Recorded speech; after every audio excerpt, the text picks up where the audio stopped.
Welcome to NXT Talk, the show where we talk about all things NXT, whether it be stateside, whether it be UK, or whether you're just leveling up. We have all the NXT news, reviews, analysis, and the like. We're your hosts. I'm Boris, and as always, I'm joined by Matt. Bonjour. How's everybody doing out there? We hope you're doing well. The last few minus Celsius days here in Toronto. Actually, it's above Celsius barely today, Boris, but it feels like -6.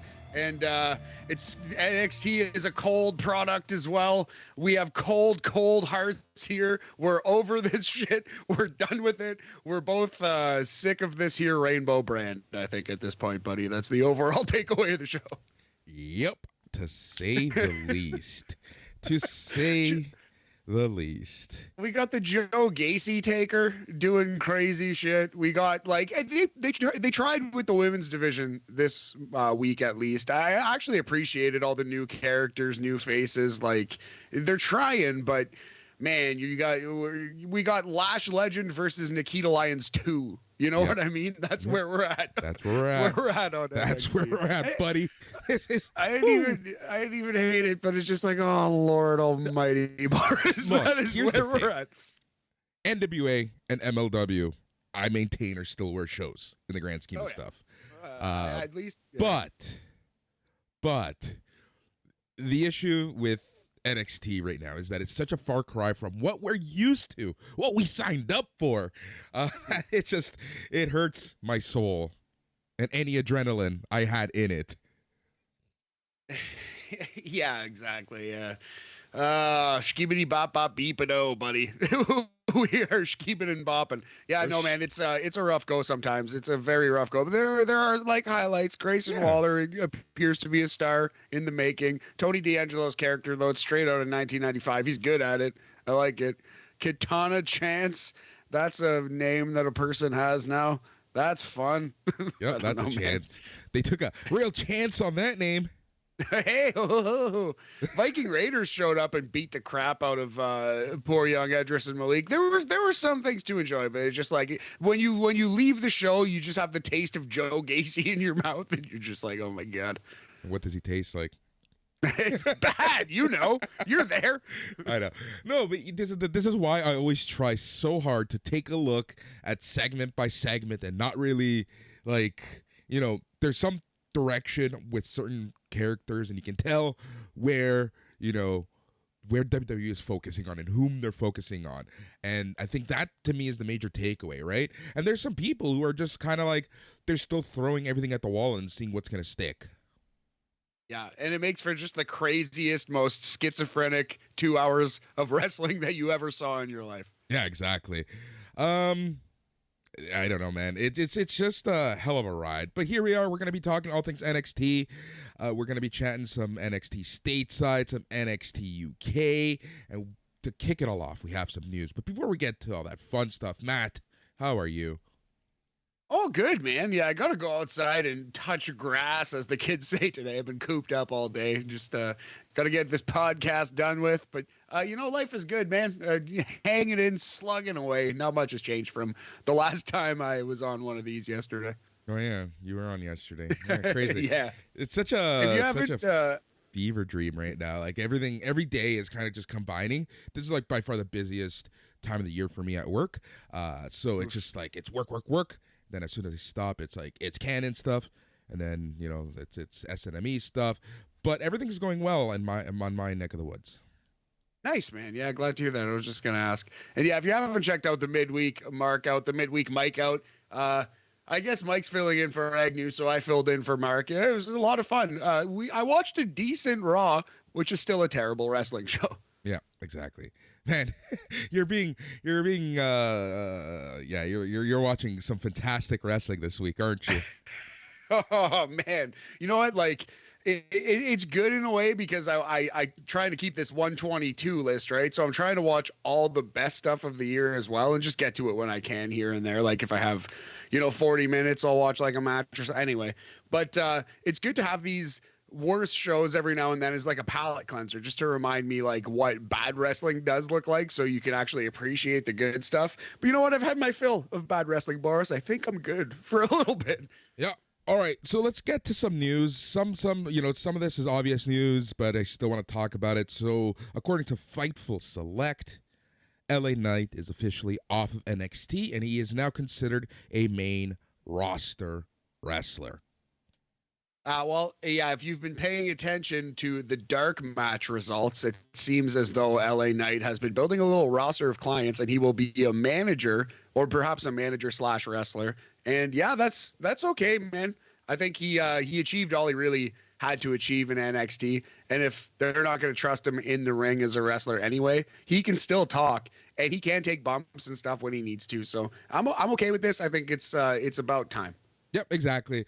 It's just a follow-up from what we were talking about last week. But yeah, he seems to be really going with this agent gimmick. I'm really hoping that he does get a little bit more in-ring time and he's a little less Johnny Polo.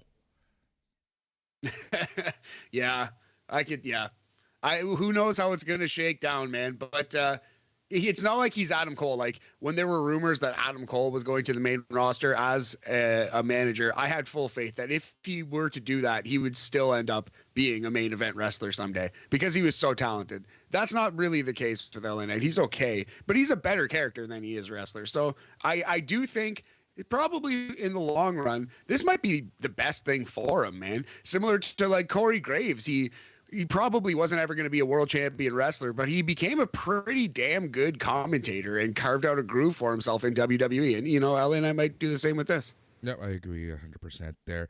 All right, moving on. Another follow-up story, but a little more to it.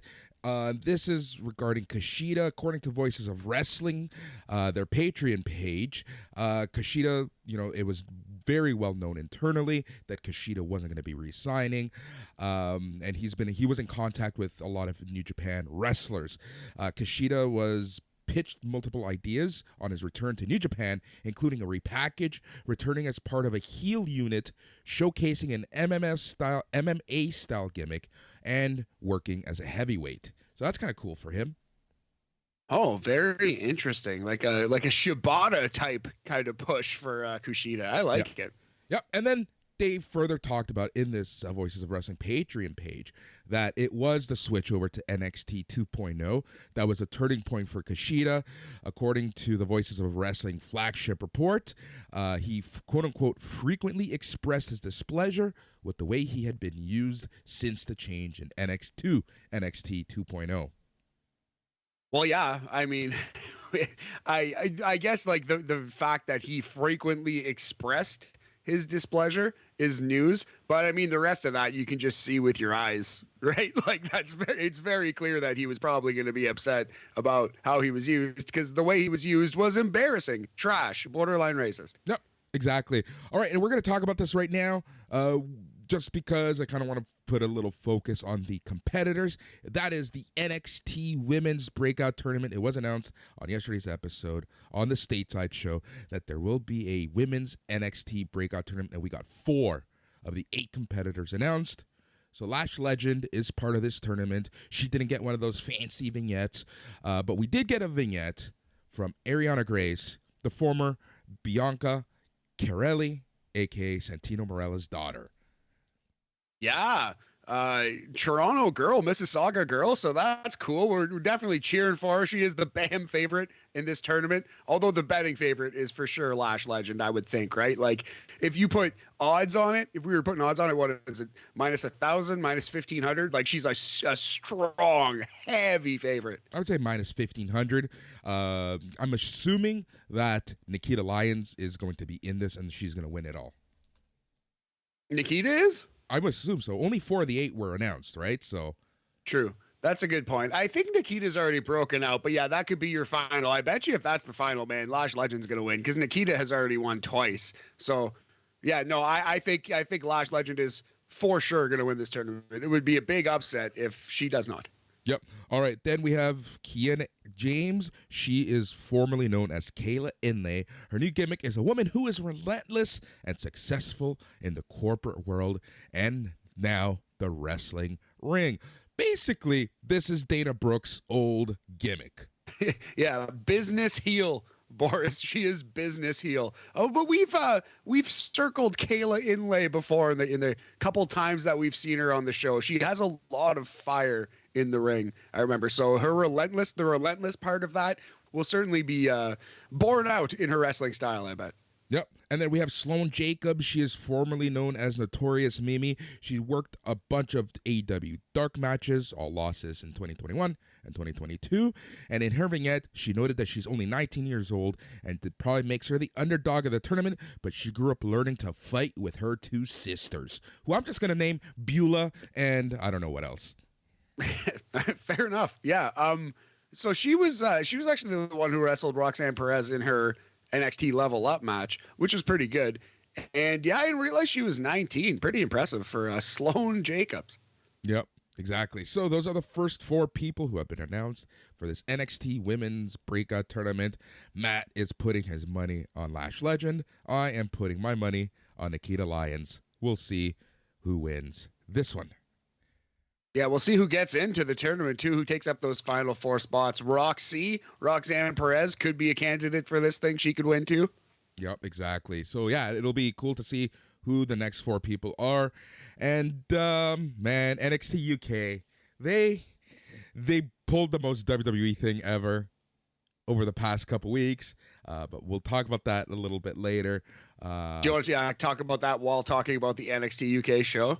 Yeah, let's talk about that because Okay. they've done stuff which is weird. Yeah. All right, so indeed, before we start, Boris, I wanted to break this not break news, but talk about this news that broke yesterday. Let you take a victory lap again if you want it on Bad Bunny, movie star, Marvel star. Boris, are you gonna catch this movie? Are you excited for it? How pumped are you that Bad Bunny or don't yeah, you really don't give a shit about Exactly. you don't give a shit about Bad Bunny. But more than anything, I think that you've been calling since day one that Bad Bunny is like a major star, and if you don't listen to his music, that's fine. But you got to understand that this guy is like a super duper star, and I think you can take your moment on the sun in that because he's going to star in a Hollywood movie. Yep, bigger than Andrade. Well, that much is clear. Better wrestler too. Okay. I take that. Even I'll take that one back. But you know what? Yeah. If we're talking about breaking news, something that got announced a little earlier this afternoon, and I'm going to credit Matt for doing this yet again. The Inspiration have announced that they are indefinitely stepping away from in-ring action. Nothing to do with this one. I didn't even predict them to win a match and then they got fired this time. But yeah, no, that sucks. I hope everyone's okay. I hope they're both healthy and happy. And I mean, wrestling's a tough thing, man. It's really, really hard to do what they do. And you got to love it. You got to be all in, I assume. It seems like one of those things anyway. You're throwing yourself at the ground, as CM Punk once said, 300 days a year. So, yeah, man, I just hope for the best for both of them. That's sad news because we just got them back in the wrestling business, and it seemed like they were having fun. Yep, it seemed exactly. And this is something that we could have waited to talk about on BAM, but it just happened today. So we just wanted to kind of quickly chat about that. So they did release a statement. They thanked Scott D'Amore. Impact wishes them the very much success in the future. They also issued a joint statement in which they said, "We first want to thank Scott D'Amore and the entire Impact family. We have had such an amazing experience working with the incredible Impact staff and roster. We will cherish these Impact memories forever. We are excited to start a new chapter in our lives and explore other opportunities that may come our way."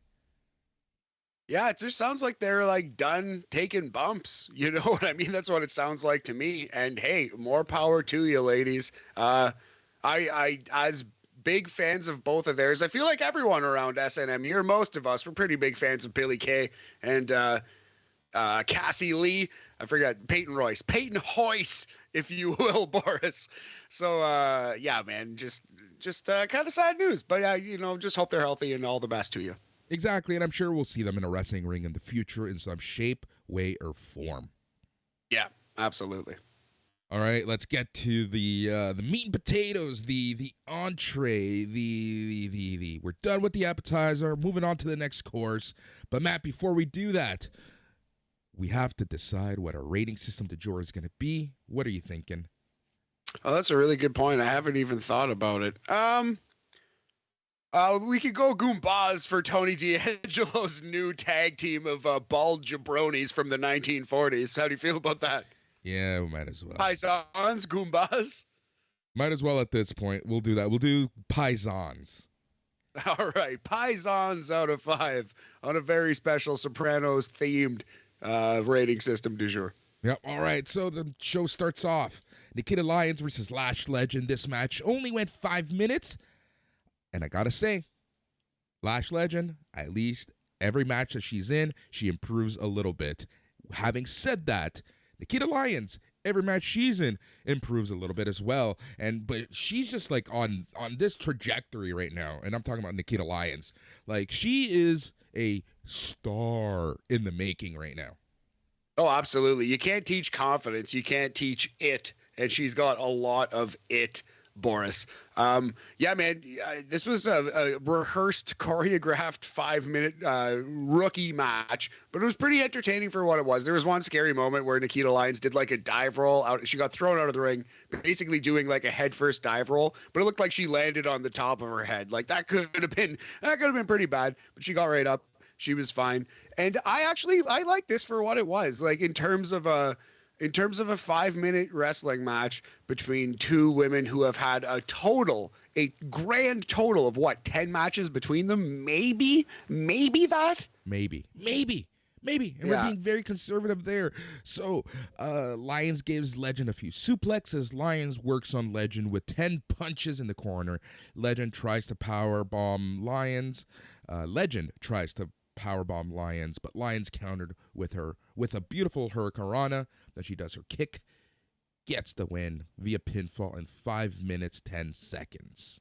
Yeah, the 360 Sonya Blade, the Mortal Kombat kick, doesn't have a name yet, but it's a dope finisher. I believe her offense. She seems like a woman who could beat the shit out of you. You know what I mean? Like, she is a believable professional wrestler. So I kind of like this overall. If you're judging this against every professional wrestling match in history, think about all the Superstars shows in the 80s and 90s, Boris. I would say this is slightly above average. We're putting it above the Mendoza line.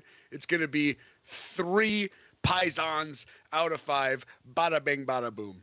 All right, Natalya runs out, attacks Nikita. Cora Jade runs in with a skateboard to clear both the heels. Natalya managed to get Jade in a sharpshooter position, but Nikita kicked Natalya to send her to the ringside. That was that. This sets up a tag team match for NXT Spring Break-In. Yeah, it was kind of Cora Jade looked dumb here. She came out, attacked Lash Legend, and started chirping at Lash Legend. And had despite her back the turned. fact, had her back turned to the. Not only does she have her back turned to Natalya, which is just dumb babyface anyway, but that's the person you're mad at. Why would you come and attack Lash Legend for no reason and yell at her? Yeah. You're mad at the other girl. I didn't get that at all. Yeah, that was just dumb. Either. That was really dumb. But here we are. This is what happens in wrestling sometimes. Dumb faces, dumb logic. Here we are. All right, so after this, Tony D'Angelo cuts a promo. He talks about how Zion Quinn got replaced by Von Wagner due to an injury. Yeah, I love Tony D'Angelo's character work. Again, the character itself, if you don't like it, that's fine because it's pretty damn cheesy. But he is awesome. He's a great performer. I love him. He really is. All right, Roderick Strong was giving the Diamond Mine a pep talk, saying that he doesn't want to see Diamond Mine end up like his last group. And by that, I'm assuming he means in AEW. Strong berated the Creeds for looking too confident. Brutus brought up how they almost ran the gauntlet. Strong said that Brutus is just making excuses because at the end of the day, they are not the tag team champions.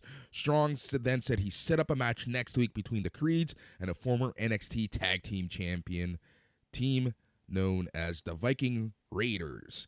The Raiders showed up, did some grunting, did some stuff. Julia said that the Creeds will see the Vikings next week.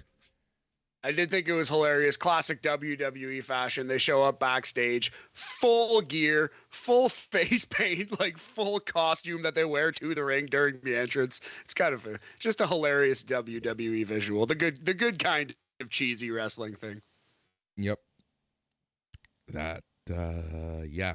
I have nothing else to say there. All right, match number 2 of the night. Tony D'Angelo, AO versus Von Forehead, Von Wagner.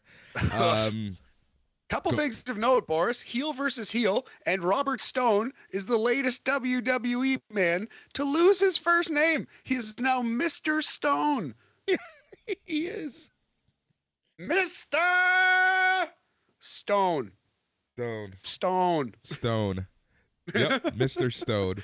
It reminds me of like this. And here's Mr. Stone. Yeah, I don't even know what to say anymore about that. All right. This match went way too long for my liking. Went almost 11 minutes. It went 10 minutes, 44 seconds to be exact. And Von Wagner defeated Tony D'Angelo, but there was some commotion because D'Angelo was tripped off the apron when Wagner put him on it. Cruz del Toro and Joaquin Wilde got on the apron while the referee was distracted, and then Santos Escobar showed up, kicked D'Angelo in the kneecap with a crowbar, as he should. D'Angelo then had his unnamed thugs at the time fight off Wilde and Toro off the apron and had a standoff with them. D'Angelo beat the 10 count, walks in, gets a big boot by Von Wagner, and that's how he won. Yeah, the running big boot. It was actually a solid finish. I buy it. As much or more as as his fireman's carry, whatever that he's been doing, a fireman's carry into a something. But yeah, I love Tony D, so I was sad to see him take this L. But that doesn't particularly matter because he got cranked in the knee by his real rival Santos Escobar. So yeah, like you said though, way too long. Kind of a bad match from two green wrestlers. I'm gonna go 2 Paisans out of 5 for this one. Yep, exactly. Way too long.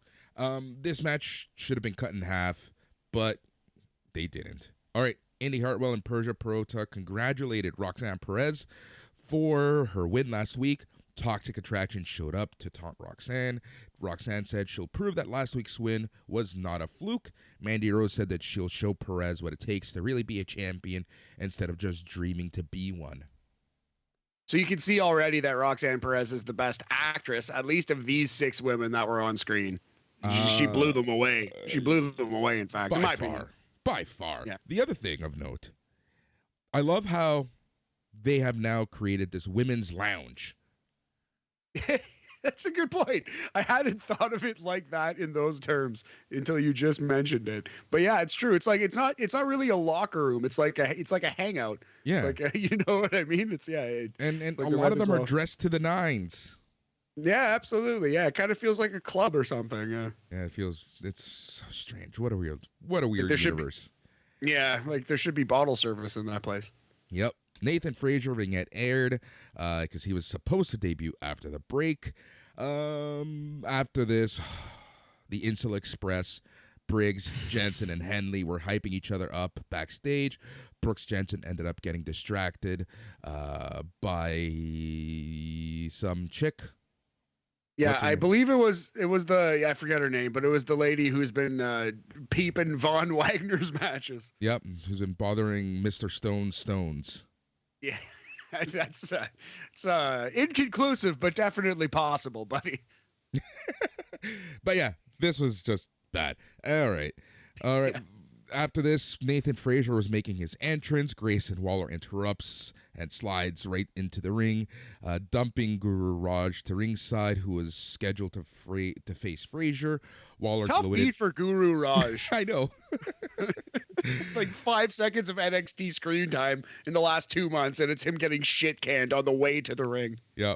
Waller gloated about being a star and how he doesn't need Sangha. Waller pointed out Bodie Hayward and Andre Chase in the crowd. He said their university is a fraud and that their sorority girls look like refrigerators.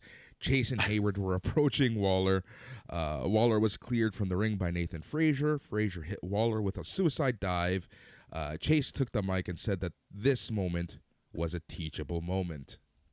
Grayson Waller's just straight up good. He's like, he doesn't need any qualifiers. He's good, but he's green. He's good for a rookie. Well, he is green in the ring, but like in terms of his character, he's just great. He's just a very good professional wrestler. I think he's ready for the main roster. If they have Omos on there. You know what I mean, man? They might as well have Grayson Waller. He's got the gift of gab. He got a good look. Definitely got like a modern, cool character. I could see Grayson Waller doing some work on the main roster. He's pretty good, man. Yeah, he's got the look. He's a good enough of a look. He can talk, and he's one of the people who wants to be a heel, not just a cool heel, a legit heel.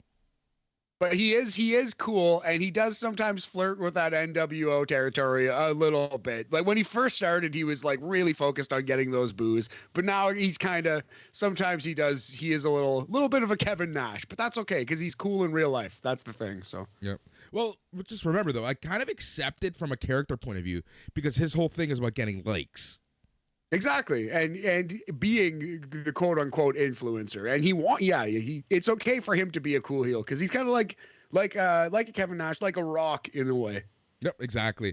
All right, after this we get Valentina Feroz and Luisa Leon dance in the ring. Their opponents ready in the ring. Katana Chance.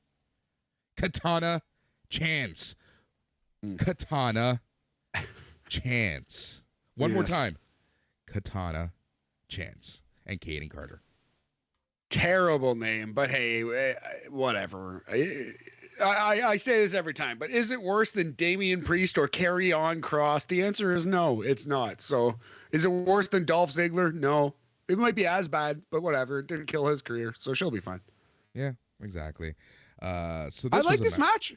Yeah, I thought it was pretty good. I really did. It only went 6 minutes.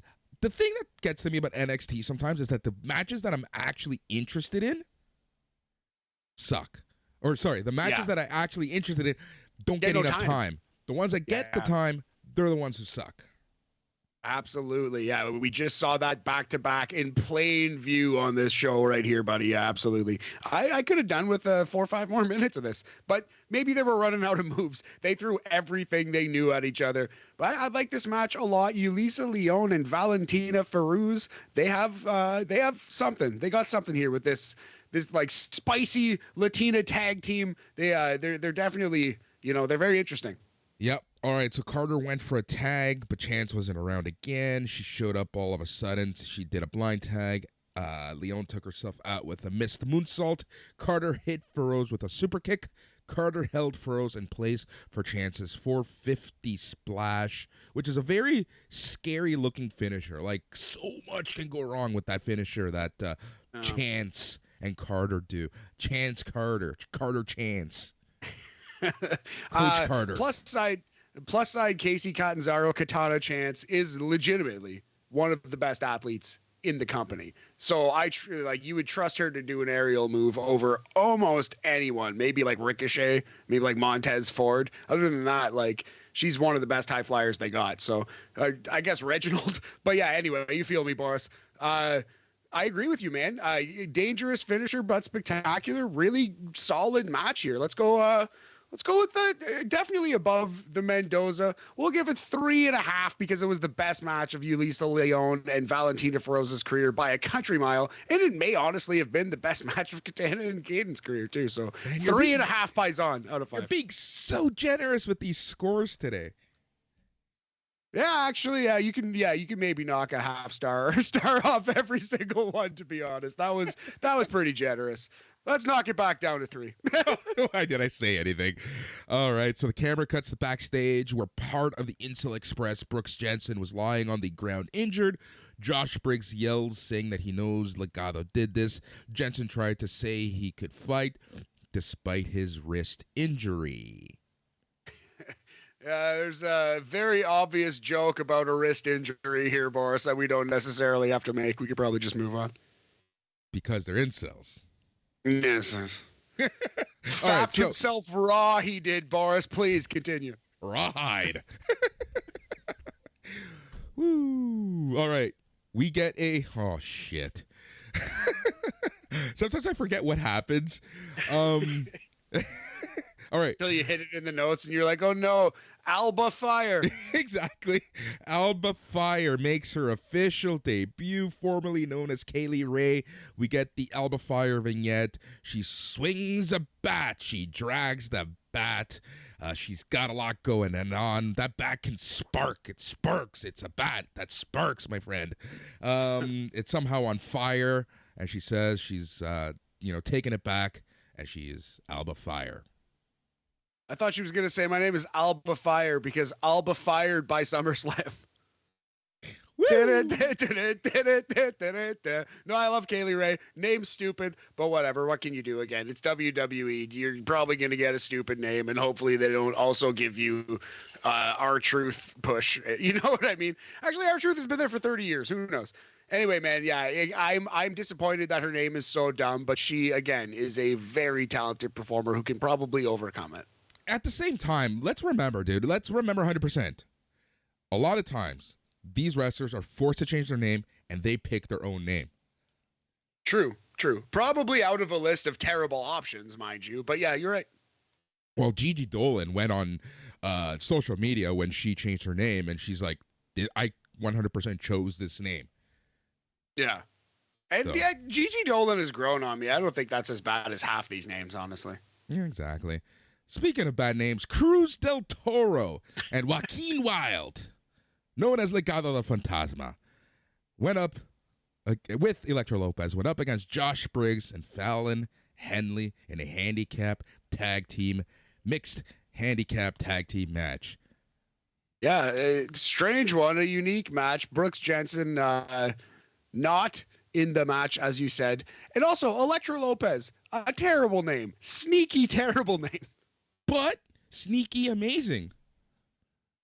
Oh, you think are you saying it's like so bad it's good territory that Elektra Lopez? Yeah, Elektra Lopez. Yeah, she's like I don't know.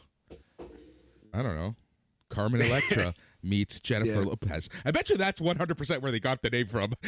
Oh, trillion bazillion percent. That is exactly how they got that name. That's 1,000,000% what they did for sure. Yeah, I'm surprised we haven't just said that on the pod before, but that's of course the case. So yeah, this match sucked. Hold on. Having said that, as bad as this match was, it would have been a lot worse. It would have been a lot worse if Josh Briggs was with his partner. Oh, rude, but you're right. You're probably correct at this point. Yeah, Joaquin and Cruz are great. Elektra Lopez, Fallon Henley, not so much at this point. Not yet. Josh Briggs figuring it out. Big, strong boy as he was. But yeah, this match was okay when it was Legado zipping around the tag team, Joaquin and Cruz. But other than that, it was kind of bad. Yeah. You know what's funny? So, okay, Legado hits the Briggs with their side sweep leg lariat finisher. Del Toro gets the pin. Legado ends up winning in 4 minutes, 45 seconds. I have to honestly say, there was a huge part of me just writing a rant in my head about how Legado is being so disrespected that they will even lose when they are, up a man. Yeah, but here they were. They pulled this out, and I guess technically right now they're still heels, although it feels like they're going babyface. But we have heel versus heel, babyface versus babyface. I don't think we're supposed to like anybody on this show, Boris. Do we like anyone on this show? Do we honestly like anybody on this show? Io Shirai's gone. Alba Fire has a stupid name now. I like Cameron Grimes. I like Trick Williams and Mello. Yeah. Trick Williams is he's a gift. He's a gift. All right. You still like Braun Breaker until he's been an absolute douchebag the last 2 weeks. Braun Breaker. Oh my God. Oh, poor guy. Poor Braun. Right. Did you rate this match? Oh, yeah, we'll go two Paisans, bada bing, bada boom out of 5, below the Mendoza line for this one, but not for lack of trying on Joaquin and Cruz's part. They're kick-ass wrestlers in the ring, man. Oof. All right. The hardest working reporter in all of professional wrestling, Mackenzie Mitchell, is interviewing Natalya and Lash Legend about their match against Jade and Lyons next week at Spring Break-In. Girl, Lash Legend.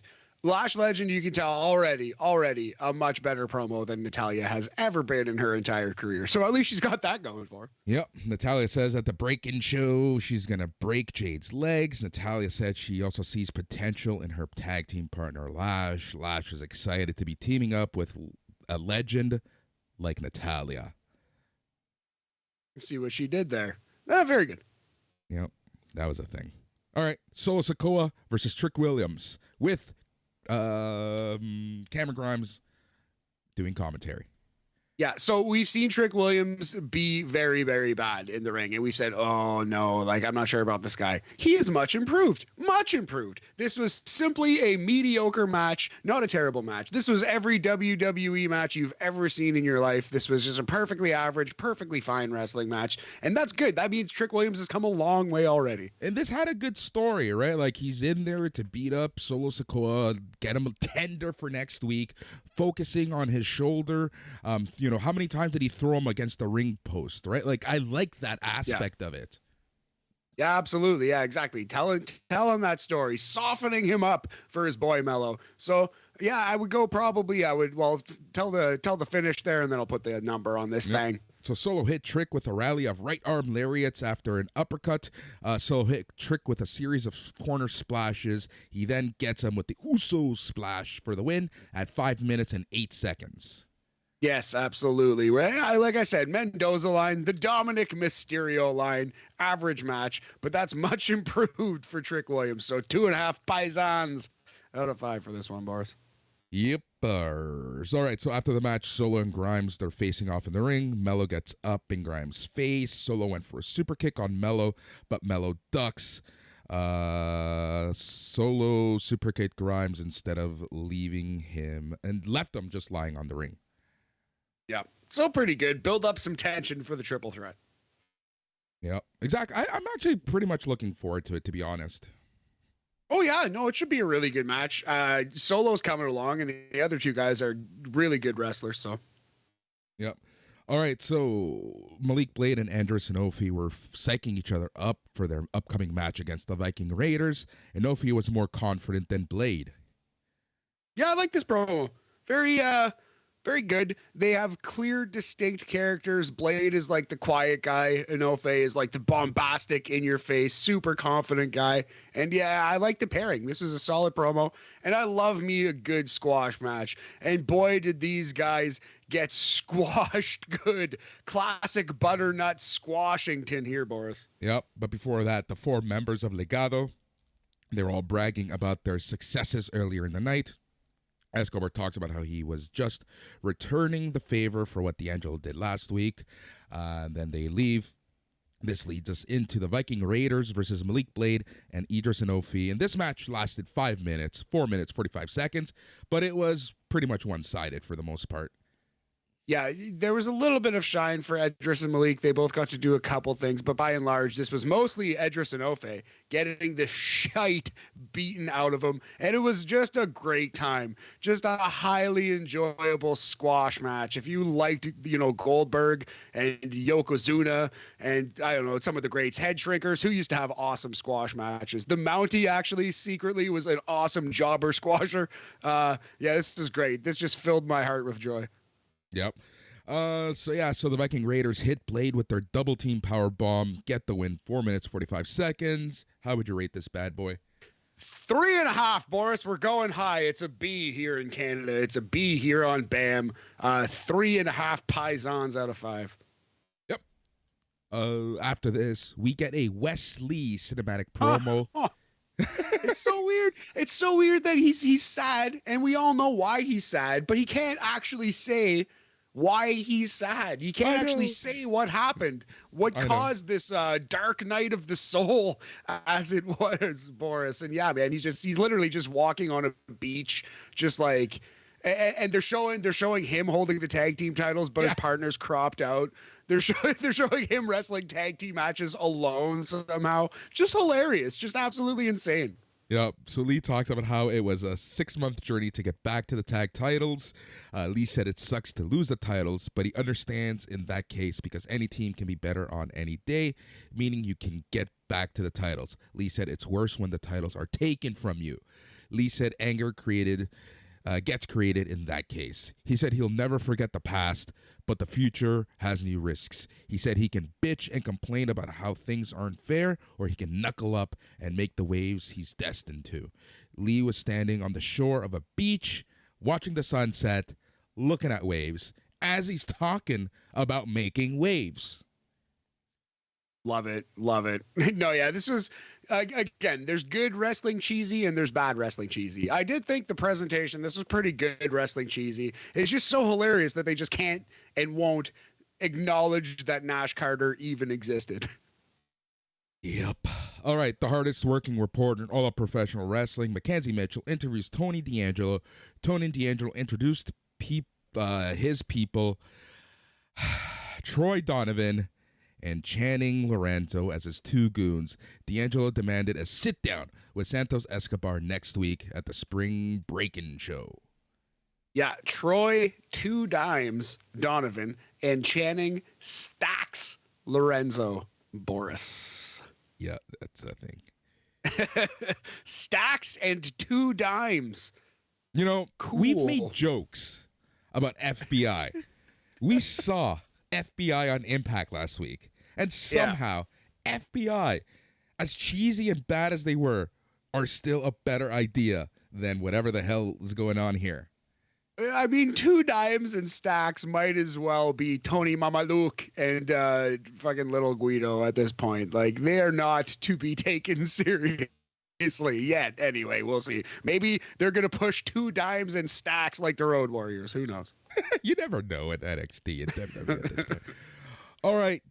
Mandy Rose with Gigi Dolan and JC Jane versus Roxanne Perez in a non-title match. This match was pretty good. Man, yeah, it's pretty good. Roxanne Let the Perez. girl win, you cowards. Let her win. I know. This was it sucked in that sense. But you know what? I have to say, I was interested to see the dynamics of this match because you have Mandy Rose. She's not the best wrestler, but she's the veteran. And then you had Roxanne Perez, who's the much better wrestler, but the rookie. So who was going to be commanding what, right? So you can tell that this match was pretty choreographed, but they did a really good job, in my opinion. Like, I think Mandy Rose, honestly, continues to improve. They need to send her back to the main roster ASAP at this point, because I do think she can actually hang with some of the wrestlers on the main roster now. Well, I mean, I don't know how much better she's going to get. Character is down. You know what I mean? She is much improved in the ring. Like you said, she can absolutely hang. Absolutely can. And yeah, man, I don't know. I think the wrong person won this match. I don't know why you would beat Roxanne so early. You could have let her go undefeated for a little bit. They used the rookie, she's the rookie. And the match, so this is how the match ended. Rose escapes the code red. Perez blocks Rose's knee finisher with a few roll-ups, but then she manages to hit it out of the blue for the victory. So it wasn't the worst way to lose. It wasn't cheap, and let's just say that it was rookie. It was rookie versus veteran. Absolutely, man. I'm not saying like, oh, she's buried, like terrible decision. No, for sure. I just think they didn't have to do it. This is one way to build up your young challenger. And obviously they have incredibly high hopes for Roxanne Perez because on her second night on NXT, she's already wrestling the world champion. So it's clear where this is going. I'm not worried at all. I just think like they didn't have to beat her right away. You know what I mean? They could have not pinned Roxanne Perez right away. Yeah. So how many Pisons is this match getting?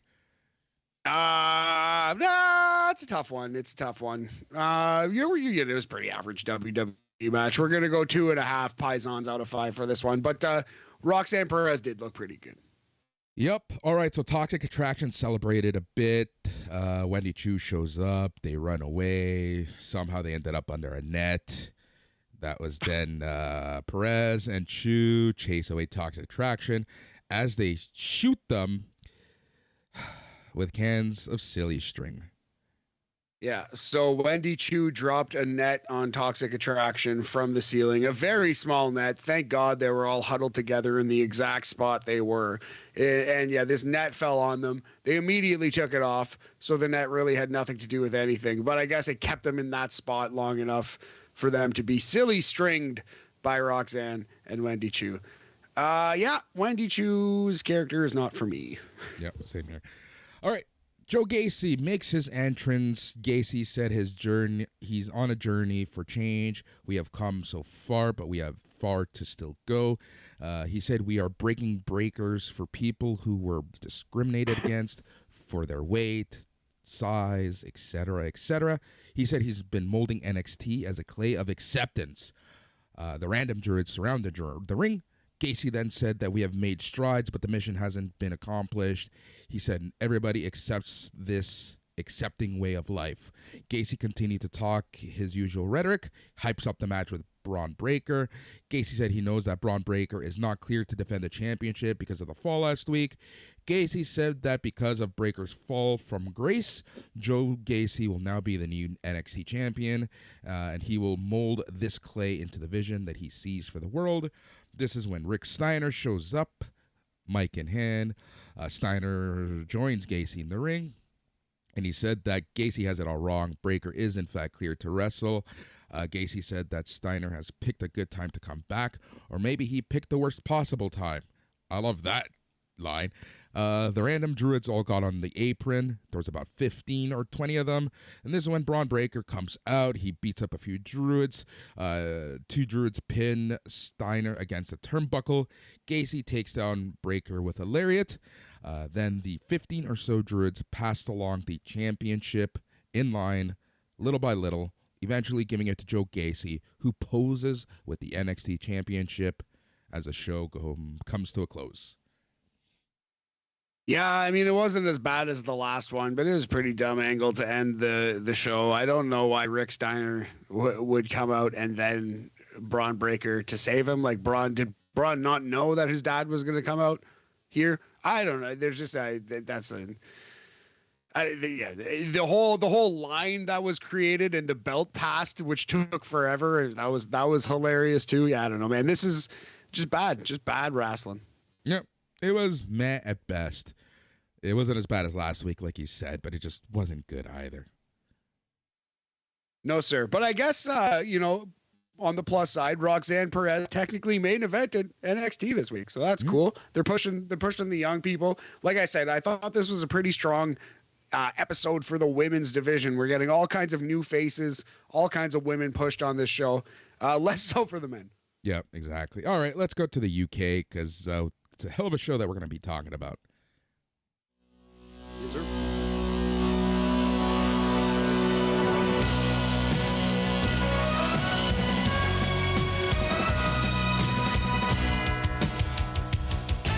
All right, like each and every week, we claim that this is the best hour of WWE TV. This week was no exception. That's WWE NXT UK, which featured a hell of a tag team best 2 of 3 falls match. And I think there's going to be a lot of opinions about how that went down. But how did you feel about the episode? I really liked it. Overall, NXT, we claim that because it's true, Boris. We say it because it's accurate. It is the best hour, usually 50 out of 52 weeks of the year. Maybe WrestleMania week and Royal Rumble week, maybe not. But other than that, NXT UK is the most reliable WWE program on TV.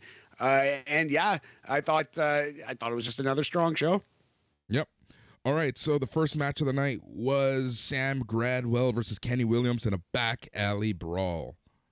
I was slightly disappointed that it wasn't a cinematic match. I was kind of hoping for a cinematic match. I try to avoid UK spoilers, so I don't really know what's coming. And yeah, I was hoping for the cinematic match. I'm a sucker for those, but this was a pretty good 10-minute hardcore match that they had here.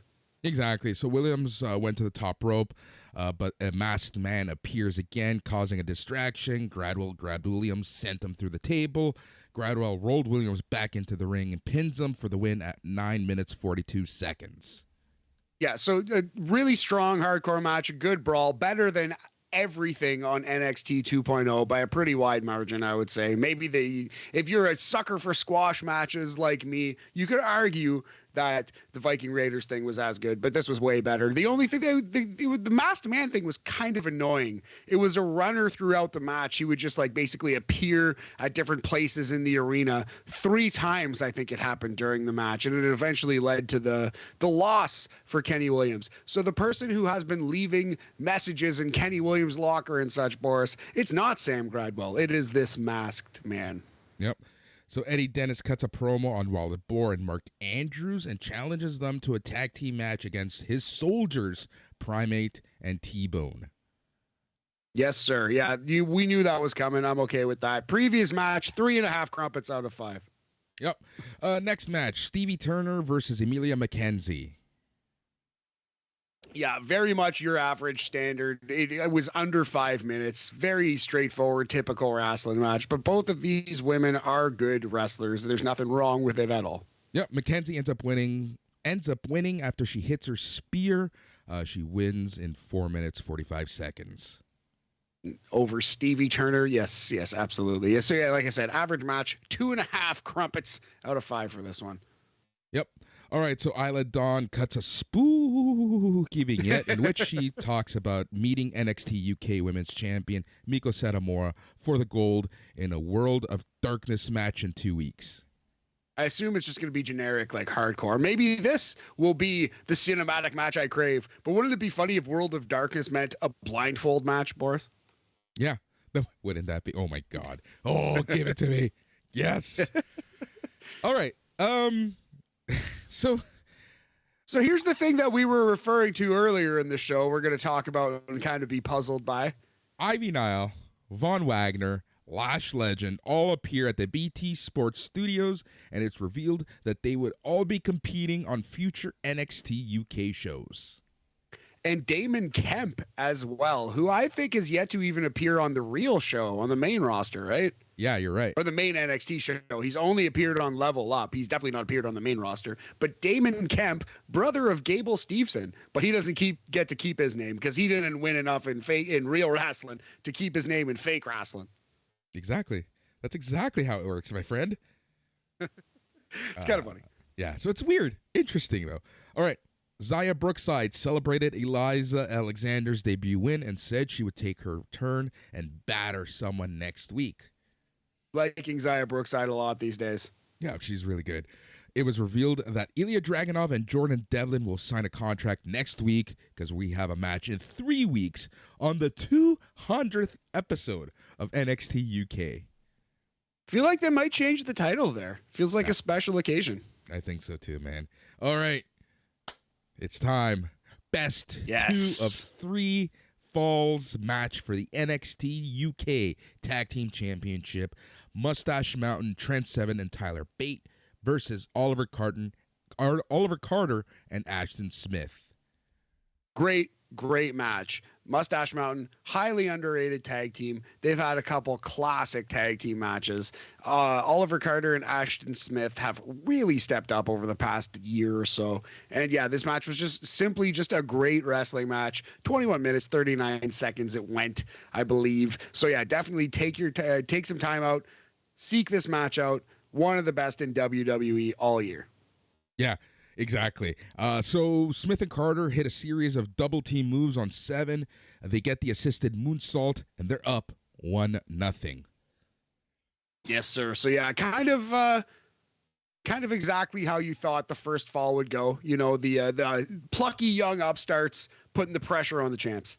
Yep. So Seven was getting his ass kicked. He got the hot tag to Bate. He changed the momentum. What a hot tag. Yeah. What a hot tag. Tyler Bate went fucking insane on this hot tag. He's so great. God, I love Tyler Bate. Yeah. He really changed things. Bate and Seven hit stereo bops. And Tyler Driver Smith kicks out from the pin. Bate and Seven then hit the rope assisted lariat German suplex to level this match at 1-1. Yeah, about 15, 16-ish minutes in at this point, and we're headed to the home stretch, Boris. Yep.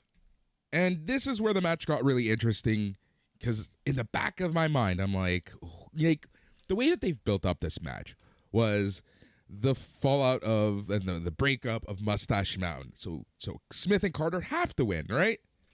Yeah, exactly. We both thought it was time to pull that trigger and kind of the breakup was coming right here.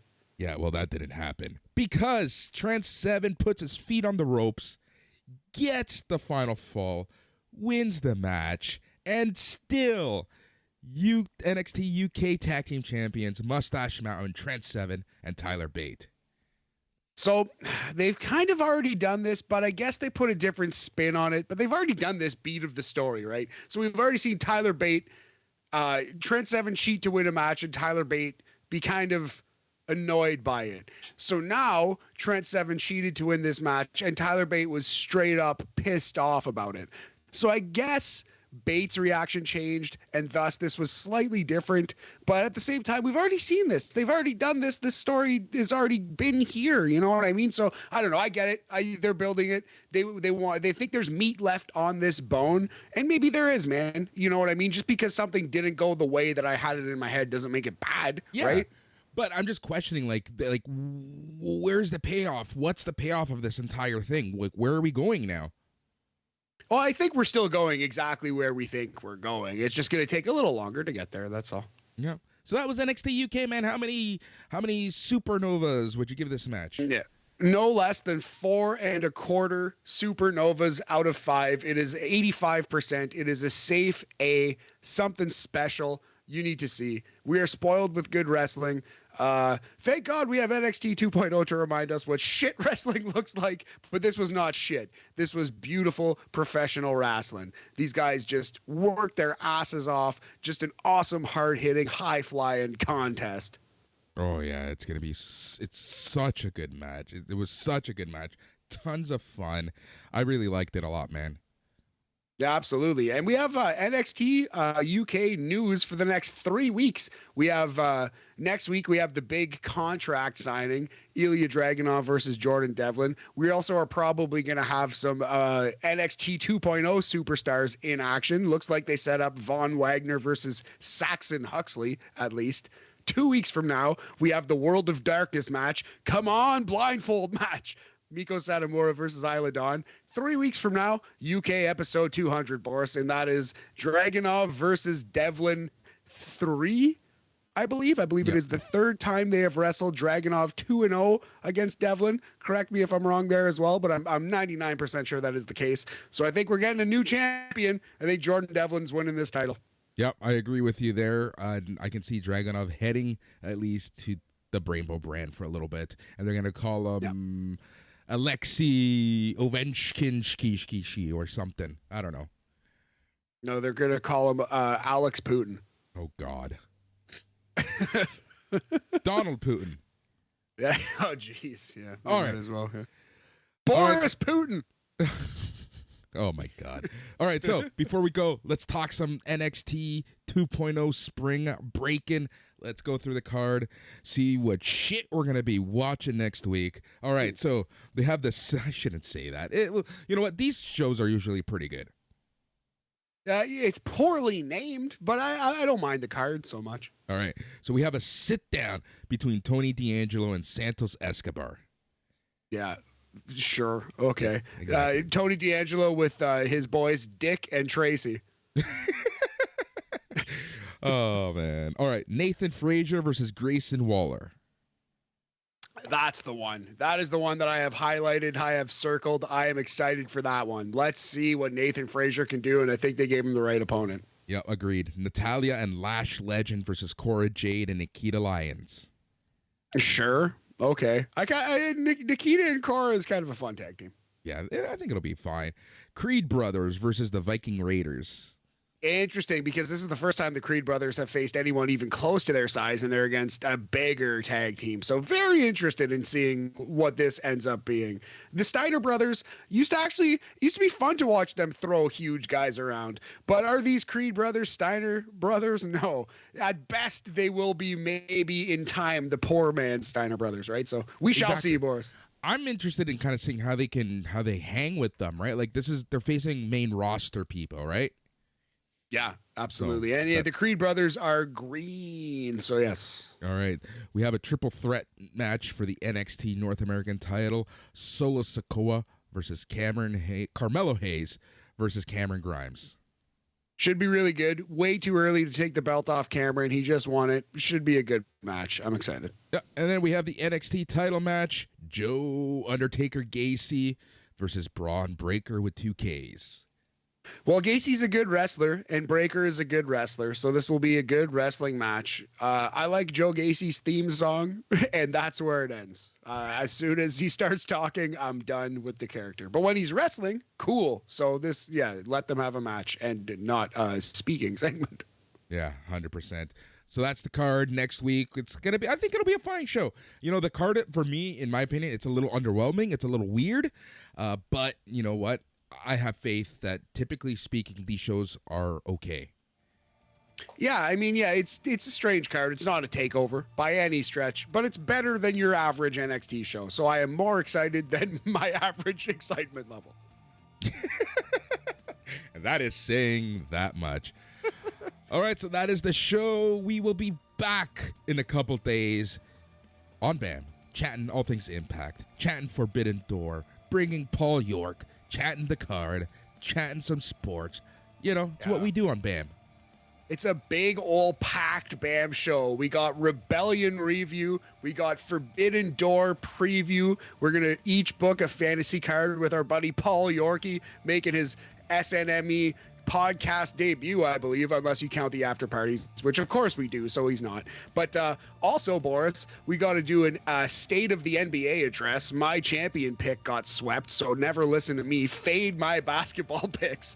We also got to do an NHL preview. At least I watch hockey all the time. I know hockey way better than basketball, buddy. All right, so that's NXT Talk. He's Matt. I'm Boris. Until BAM, adios. Yeah.